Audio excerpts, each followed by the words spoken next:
दोस्तों नमस्कार and good evening. दोस्तों आज अपनी शाम को एक बहुत इंपॉर्टेंट पॉइंट डिस्कस करेंगे। अपने पास प्लांट के मेन 3 पार्ट, एक जड़ है, एक तना है, एक पत्ती है। दोस्तों अपन आगे की 3 क्लास में अपकमिंग जो 3 क्लास है उसमें internal morphology of stem, root and leaf, जड़, तना, पत्ती, इन तीनों की इंटरनल मॉर्फोलॉजी अपन डिस्कस करेंगे, मोनोकोट व डाइकोट की, और अपन इनके आपस में कंपेयर भी करेंगे। दोस्तों ये जो 3 क्लास है आगे जो आ रही है, ये तीनों वेरी इंपॉर्टेंट क्लास है। 3 क्लास का मतलब आपके 1 घंटे का टाइम है, और दोस्तों 100% एग्जाम के अंतर्गत एक क्वेश्चन आएगा।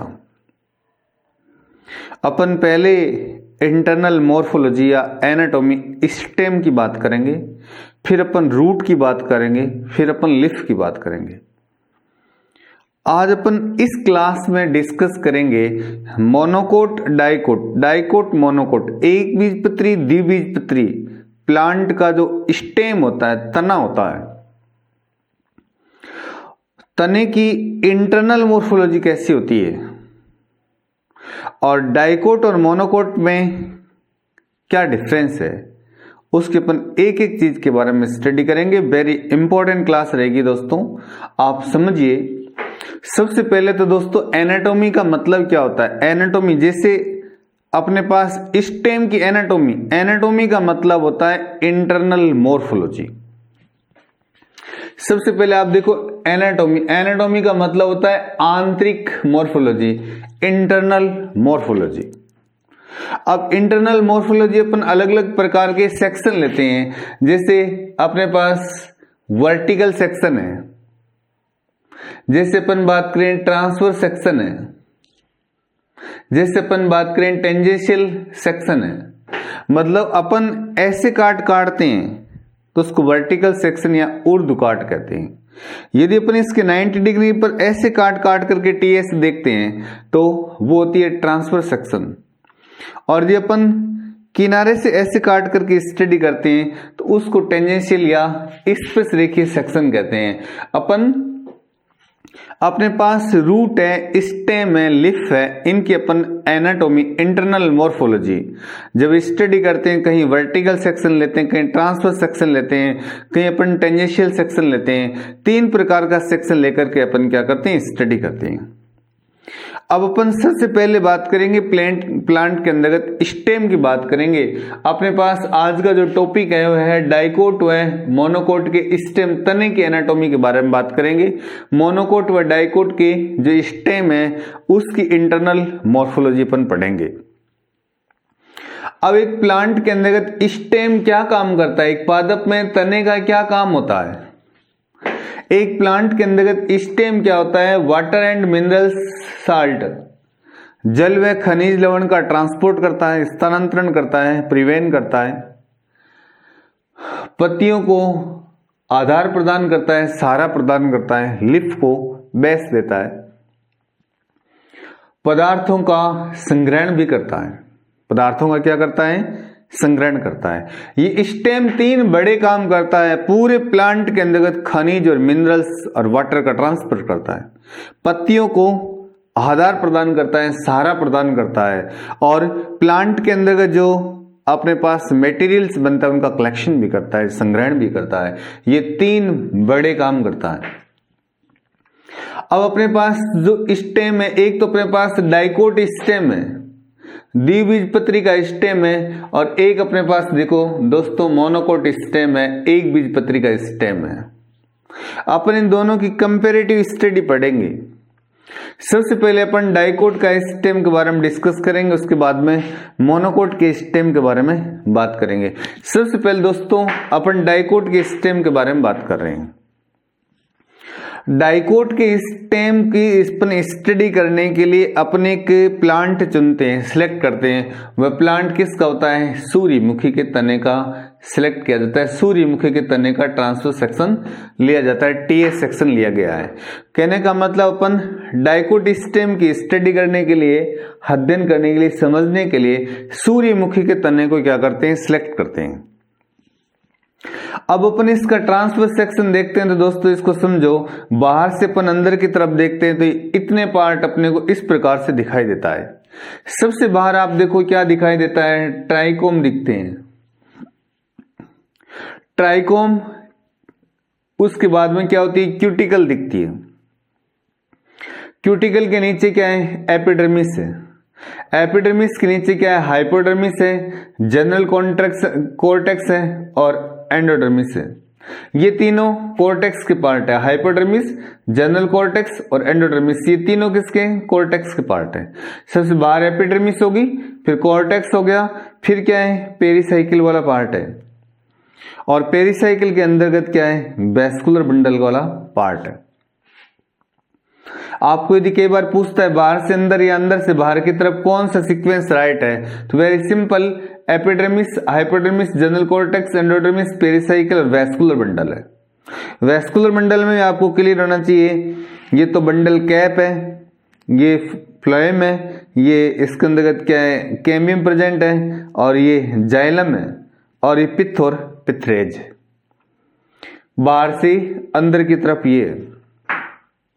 सबसे पहले अपन दोस्तों इसके अंतर्गत एपिडर्मिस देखते हैं। एपिडर्मिस के ऊपर क्या होती है? क्यूटिकल होती है, और क्यूटिकल के अंतर्गत क्या होता है? ये हेयर होते हैं, ट्राइकोम हेयर है, मल्टी सेलुलर हेयर होते हैं ट्राइकोम। तो सबसे पहले आप एपिडर्मिस है, सबसे बाहर वाला पार्ट कौन सा है? एपिडर्मिस है दोस्तों। एपिडर्मिस है किस उत्तक की बनी होती है? पेरेन्काइमा उत्तक की बनी होती है। एपिडर्मिस कैसी होती है? यूनिसेलुलर होती है। जनरली कैसी होती है? यूनिसेलुलर होती है, एक कोशी के, एक परत होती है, सिंगल लेयर, एक कोशी के। और एपिडर्मिस से क्लोरोफिल क्या होता है? एब्सेंट होता है। एपिडर्मिस में प्रेजेंट है स्टोमेटा व ट्राइकोम प्रेजेंट है। एपिडर्मिस क्या काम करती है? एपिडर्मिस काम क्या करती है? सुरक्षा का काम करती है, वाष्पोत्सर्जन कम करती है। प्लांट के अंतर्गत एपिडर्मिस सबसे बाहरी है, तो प्लांट के अंतर्गत एपिडर्मिस क्या काम करती है? वाष्पोत्सर्जन कम करती है और सुरक्षा का भी काम करती है, प्रोटेक्शन का काम करती है।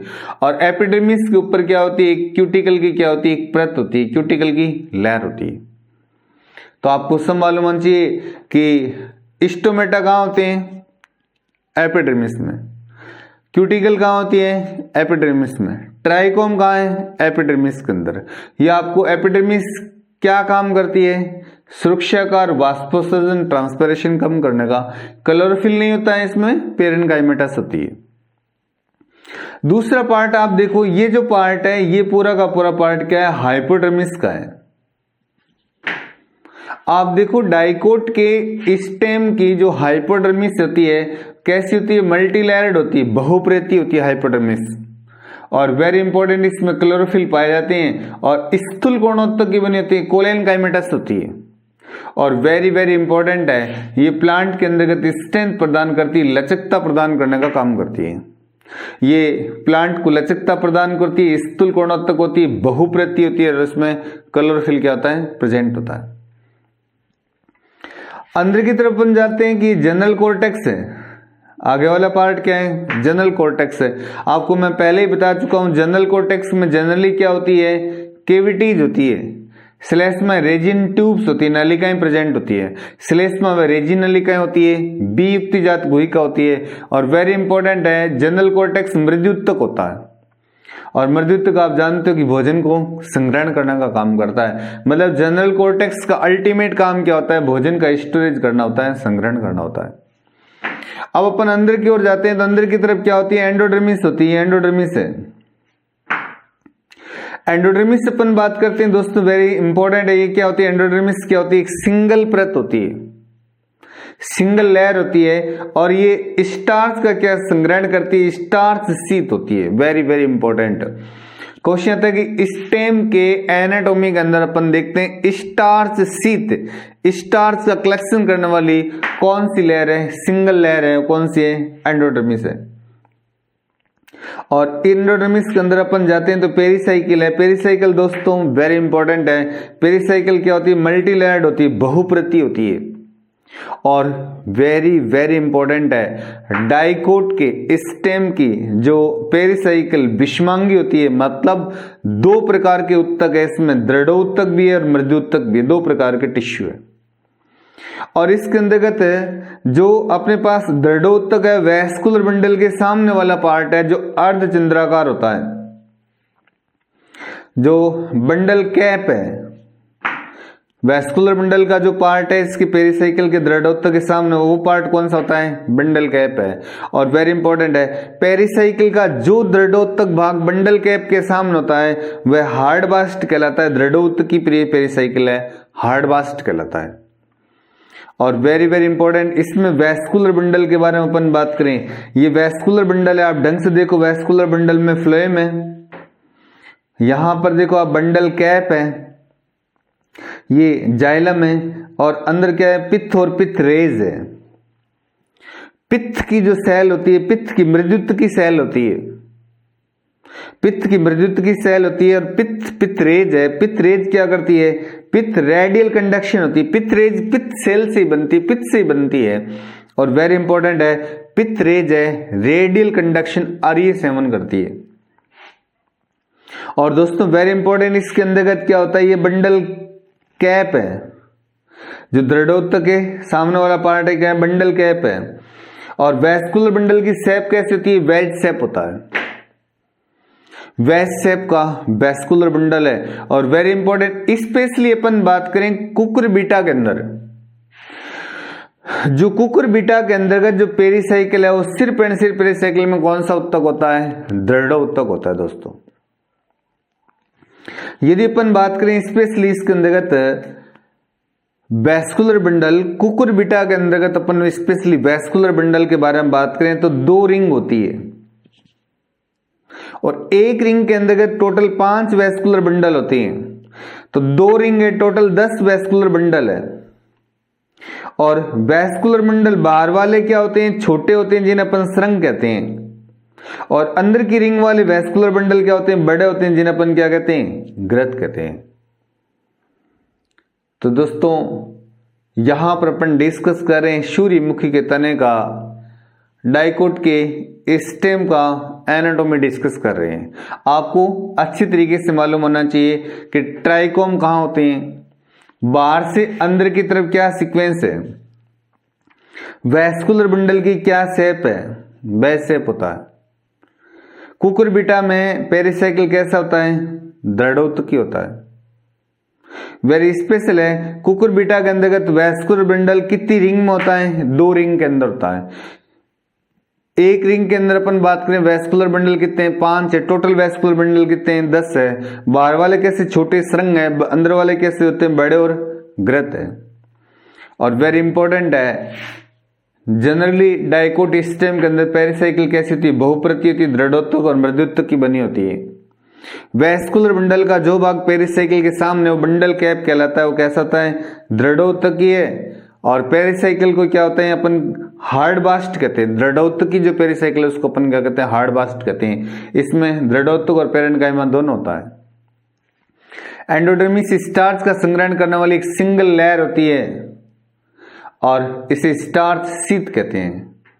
जनरल कॉर्टेक्स का अल्टीमेट काम क्या होता है, भोजन का संग्रहण होता है। वेरी स्पेशल क्वेश्चन आता है कि रेजिन और जो श्लेष्मा नलिकाएं कहाँ होती है, आपको पता होनी चाहिए, जनरल कॉर्टेक्स में होती है। और हाइपोडर्मिस से डाइकोट में कैसी होती है, स्थूल कोणोत्तक होती है, प्लांट को लचकता प्रदान करती है, मल्टीलेयर्ड होती है। क्यूटिकल आपको पता होना चाहिए, क्यूटिकल कहाँ होती है, ट्राइकोम कहाँ है, और इसके अंतर्गत एपिडर्मिस का काम क्या है, एपिडर्मिस के अंतर्गत क्या प्रेजेंट है, स्टोमा, और क्या प्रेजेंट है, ट्राइकोम प्रेजेंट है। तो दोस्तों ये आप इस टॉपिक को अच्छी तरीके से समझिए, एक एक डायग्राम को आप अच्छी तरीके से बनाइए, एक एक क्वेश्चन को आप अच्छी तरीके से सोल्व कीजिए, ताकि आपको कोई भी क्वेश्चन सोल्व करो आप तुरंत क्या कर सकते हो, आंसर दे सकते हो। ये अपन ने यहां तक डिस्कस किया है डाइकोट स्टेम का।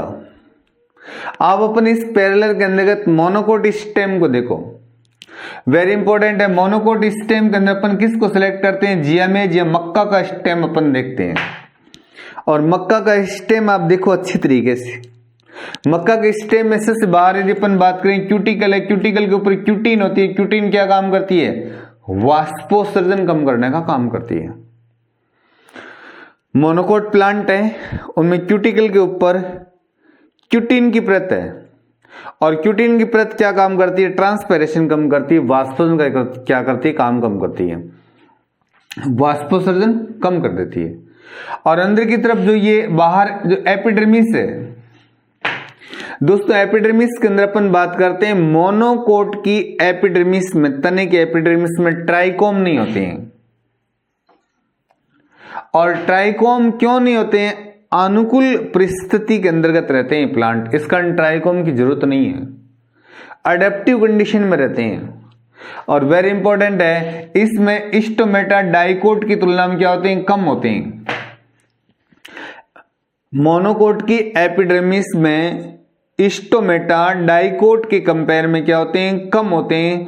और एक सिंगल लेयर होती है, एक परत होती है, एक सिंगल परत होती है एपिडर्मिस। कैसी होती है, सिंगल लेयर होती है। यदि अपन बात करें इसके अंतर्गत नीचे वाला पार्ट कौन सा, एपिडर्मिस के नीचे कौन सी है, हाइपोडर्मिस है। और दोस्तों आप यहां पे देखो हाइपोडर्मिस, यहां पर हाइपोडर्मिस देखो किसकी है, स्थूल गुणोत्तक की है, किसमें, डाइकोट में। जबकि यहां पर देखो कैसी होती है, दृढ़ोत्तक की होती है। और यहां पर देखो यदि अपन बात करें दृढ़ोत्तक की होती है, और यहां पर भी बहुप्रति होती है, यहां पर भी क्या होती है, 2-3 लेयर होती है। और मेन काम तो सेम रहता है, मैकेनिकल सपोर्ट का रहता है, इसमें मैकेनिकल का सपोर्ट का रहता है। ओवरऑल अपन कंपेयर करें तो मोनोकोट के अंतर्गत आप देखो ट्राइकोम नहीं है, मोनोकोट की क्यूटिकल के ऊपर क्यूटीन है, वाष्पोत्सर्जन कम करती है। जबकि यहां पर आप देखो ट्राइकोम है। मोनोकोट के अंदर आप देखो स्टोमेटा कम है, जो कि डाइकोट में स्टोमेटा ज्यादा है।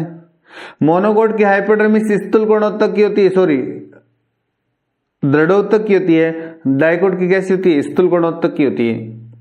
वेरी इंपॉर्टेंट है, इसके अंदर अपन जाते हैं, ये ग्राउंड टिश्यू सिस्टम है, पूरा वैस्कुलर बंडल क्या होते हैं, बिखरे हुए होते हैं। इसमें वैस्कुलर बंडल क्या होते हैं, बिखरे हुए होते हैं। वेरी इंपॉर्टेंट है, एंडोडर्मिस और पेरिसाइकिल क्या होती है, एब्सेंट होती है। और पूरे वैस्कुलर बंडल है, ग्राउंड टिश्यू सिस्टम के अंतर्गत क्या होता है, भ्रूण विभज्यतक के अंतर्गत क्या होते हैं, बिखरे रहते हैं।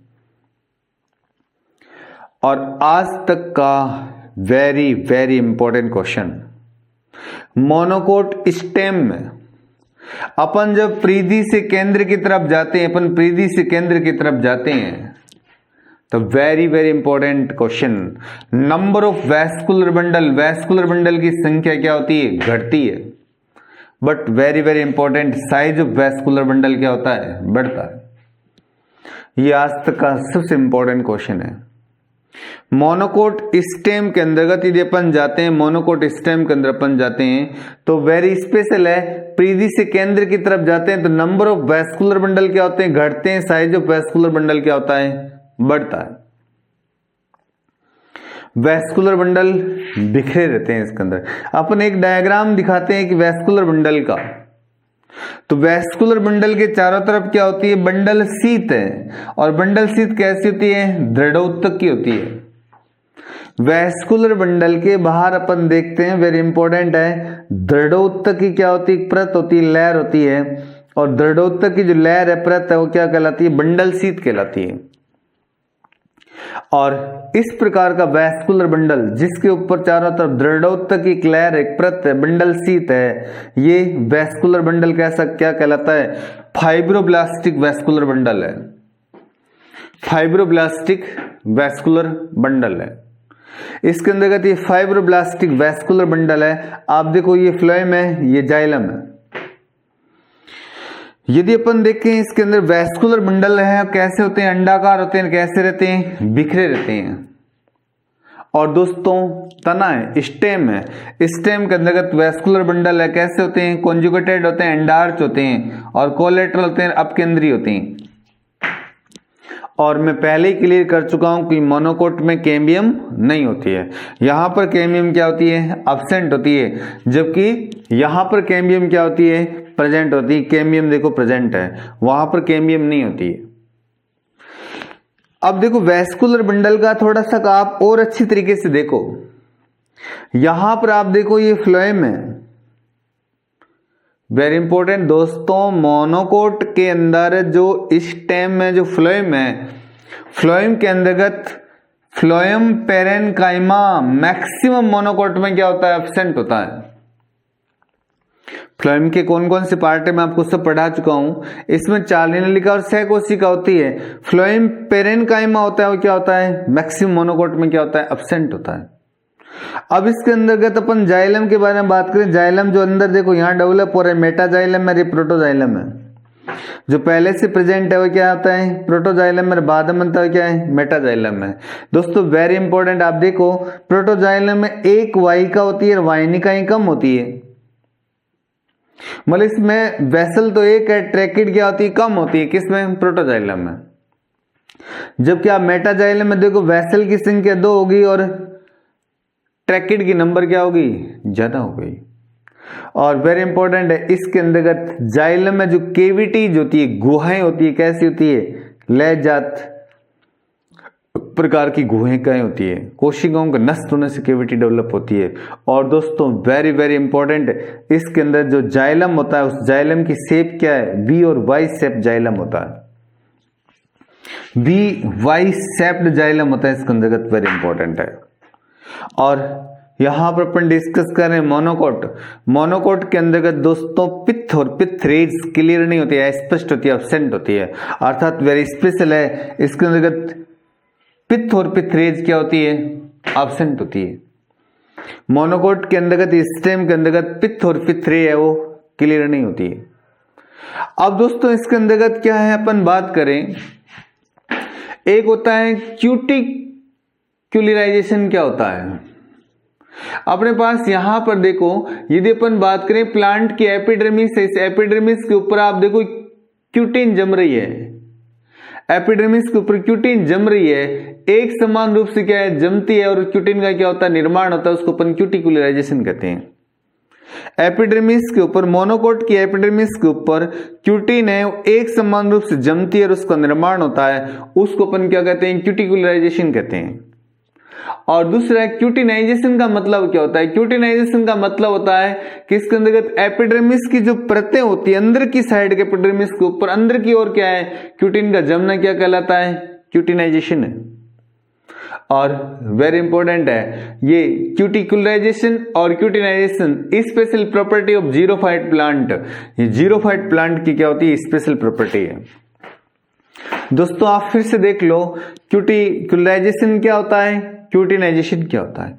अंदर की साइड, अंदर की ओर जमता है क्यूटिन, ये तो क्यूटिनाइजेशन है। और ऊपर की ओर जमता है एक समान रूप से और क्यूटिन का निर्माण होता है, वो क्या कहलाता है, क्यूटिक्युलराइजेशन कहलाता है। और क्यूटिक्युलराइजेशन और क्यूटिनाइजेशन दोनों property of xerophyte plants. Xerophyte plant की स्पेशल प्रॉपर्टी है। मोनोकोट की स्टेम की स्टडी करने के लिए मक्का को सिलेक्ट किया है, वेरी स्पेशल है। इसके अंतर्गत क्या होते हैं, एपिडर्मिस के ऊपर क्यूटिकल होती है, इसके ऊपर क्यूटिन क्या है, जमा होती है, जो वाष्पोषण को क्या करती है, कम करती है। हाइपोडर्मिस कैसी होती है, दृढ़ोत्तक की होती है। वैस्कुलर बंडल बिखरे रहते हैं, बाहर से अंदर की तरफ जाते हैं तो नंबर ऑफ वैस्कुलर बंडल तो घटते हैं, but size of vascular bundle क्या होती है, बढ़ती है। वेरी इंपॉर्टेंट है, वैस्कुलर बंडल है, इसके चारों तरफ क्या होती है, बंडल शीत होती है। फाइब्रोब्लास्टिक वैस्कुलर बंडल है। जाइलम वी वाई शेप होता है। प्रोटो और मेटा में अपन देखते हैं इसके अंतर्गत, प्रोटोजाइलम में एक वेसल्स, मेटाजाइलम में 2 वेसल्स। प्रोटोजाइलम में ट्रैकिड कम, मेटाजाइलम में ट्रैकिड की संख्या क्या होती है, ज्यादा होती है। पित्त और पित्त रे मोनोकोट स्टेम में क्या होते हैं, एब्सेंट होते हैं। वेरी स्पेशल है, मोनोकोट स्टेम के अंदर जो फ्लोएम होता है वैस्कुलर बंडल में, उसमें मैक्सिमम मोनोकोट में फ्लोएम पेरेन्काइमा क्या होता है, एब्सेंट होता है। वैस्कुलर बंडल है, बिखरे रहते हैं। वैस्कुलर बंडल अंडाकार होते हैं, ओवल शेप्ड होते हैं, पूरे बिखरे रहते हैं। इसके अंदर वैस्कुलर बंडल स्टेम में कैसे होता है, कैमियम एब्सेंट होती है, सेकेंडरी ग्रोथ नहीं होती है, ग्राफ्टिंग संभव नहीं है। ग्राफ्टिंग संभव नहीं होते, पीछे 2 रीजन है। वेरी स्पेशल क्वेश्चन आता है, कि मोनोकोट के अंतर्गत स्टेम में ग्राफ्टिंग संभव नहीं है। क्यों संभव नहीं है? उसके पीछे दो रीजन है। एक तो कैम्बियम नहीं होती है और दूसरा वैस्कुलर बंडल क्या होते हैं? बिखरे रहते हैं। तो दोस्तों अपन इस प्रकार इस क्लास के अंतर्गत बहुत इंपॉर्टेंट क्लास है। आप इस क्लास को आराम से अच्छी तरीके से समझिए, पढ़िए, आप इसको टाइम दीजिए, वेट एंड वॉच कीजिए इस क्लास के बारे में। ये क्लास आपको आने वाली 3 क्लास वेरी इंपॉर्टेंट क्लास रहेगी। 100% आप किसी कंपटीशन में जाओगे तो आपको एक क्वेश्चन देके जाएगी। इसलिए इस क्लास को आप सीरियस लीजिए, अच्छी तरीके से लीजिए, अच्छी तरीके से समझिए, 4 बार समझिए इसको। आपके आज तक के यूपीएससी आरपीएससी का डाइकोट और मोनोकोट स्टेम की एनाटॉमी में से कोई भी क्वेश्चन आया है वो इस क्लास के अंदर है, और या इन फ्यूचर में कोई भी क्लास क्वेश्चन बनेगा तो इस क्लास में बनेगा स्टेम में से। आप इसको अच्छी तरीके से पढ़ो, अच्छी तरीके से समझो। ये बहुत इंपॉर्टेंट क्लास है दोस्तों। अपन ये क्लास अपन डिस्कस किया है डाइकोट मोनोकोट स्टेम की इंटरनल मॉर्फोलॉजी एनाटॉमी के बारे में डिस्कस किया दोस्तों। जो अपनी आगे वाली क्लास है उस क्लास के अंदर तो अपन डिस्कस करेंगे डाइकोट मोनोकोट के रूट की इंटरनल मॉर्फोलॉजी पढ़ेंगे, जड़ की एनाटॉमी पढ़ेंगे दोस्तों। सेम टू सेम जैसे अपन स्टेम की पढ़ी है वैसे अपन रूट की पढ़ेंगे, ताकि आपको कोई किसी प्रकार का कंफ्यूजन नहीं हो। और उसके बाद अपन लीफ की पढ़ेंगे। आज ये टॉपिक दोस्तों कंप्लीट हो जाएगा और कल है संडे, और मैं आपको संडे की प्लांट एनाटॉमी आपकी कंप्लीट हो जाएगी। उसके बाद के अंतर्गत अपन दोस्तों नई यूनिट शुरू करेंगे, नई यूनिट के बारे में डिस्कस करेंगे। तो दोस्तों मैं आपको अल्टरनेट, आप थोड़ा ढंग से देखो तो मैं आपको 1 यूनिट जूलॉजी की, 1 यूनिट बॉटनी की, 1 यूनिट जूलॉजी, 1 बॉटनी की यूनिट लेके चल रहा हूं। आपको किसी प्रकार की कोई भी क्लास में कैसी भी समस्या नहीं हो, मैं आपको क्लियर कर देता हूं कि जो बच्चे ग्रेजुएशन कर रहे हैं, अभी जो बच्चे फर्स्ट ईयर में, सेकेंड ईयर में, फाइनल में ग्रेजुएशन कर रहे हैं, उनको मैं क्लियर कर देता हूं कि जो बच्चे फाइनल के अंदर हैं वो यूनिवर्सिटी के एंट्रेंस एग्जाम की भी तैयारी कर सकते हैं। जिससे जो यूनिवर्सिटी है, जो एंट्रेंस कराती है, जैसे अपनी आरयू करवाती है, राजस्थान यूनिवर्सिटी करवाती है, तो उसके एंट्रेंस की आप तैयारी कर सकते हो। सेकेंड ग्रेड, फर्स्ट ग्रेड सारी क्लासें व्यवस्थित चल रही है। प्रयोगशाला सहायक अपकमिंग वैकेंसी है, उसकी क्लासें रेगुलर चल रही है, उसमें 20 यूनिट बायो की आती है दोस्तों। और कॉलेज और school lecture, in future college lecture की 1000 वैकेंसी आ रही है दोस्तों। तो कॉलेज लेक्चर के सारे भी चल रहे हैं दोस्तों, आप तैयारी कर सकते हो आराम से। स्कूल लेक्चर्स जो अपकमिंग वैकेंसी है, बहुत इंपॉर्टेंट वैकेंसी आ रही है बायोलॉजी की स्कूल लेक्चर का दोस्तों अपन यहाँ पर अभी तक लगभग अपन 60% सिलेबस है वो कंप्लीट कर चुके हैं। स्कूल लेक्चर बहुत इंपॉर्टेंट वैकेंसी। स्कूल लेक्चर के 120 क्वेश्चन का मैटर दोस्तों मैं आपको पढ़ाता हूँ और 120 में से 120 राइट कराता हूँ। जो बच्चे नीट की तैयारी कर रहे हैं उनका तो कहना ही क्या है, नीट के तो बट्टे वैसे बट्टे राइट होते हैं दोस्तों। कोई डॉक्टर बनने की इच्छा है और अभी 11th 12th कर रहा है, तो जो मेरे पास जो बच्चे फाउंडेशन में पढ़ रहे हैं उनसे मैं रिक्वेस्ट कर रहा हूं कि वह इन फ्यूचर नीट की तैयारी करें। तो नीट की तैयारी में बायोलॉजी आप घर पे ही पढ़े, आपको सिर्फ किसी इंस्टीट्यूट में कहीं जाकर के ओनली फिजिक्स और केमिस्ट्री की क्लासेज कुछ लेनी है। बायो आप आराम से 1 महीने में पढ़ सकते हो। तो थैंक यू दोस्तों, आगे वाली क्लास में अपन नया टॉपिक डिस्कस करते हैं। Thank you.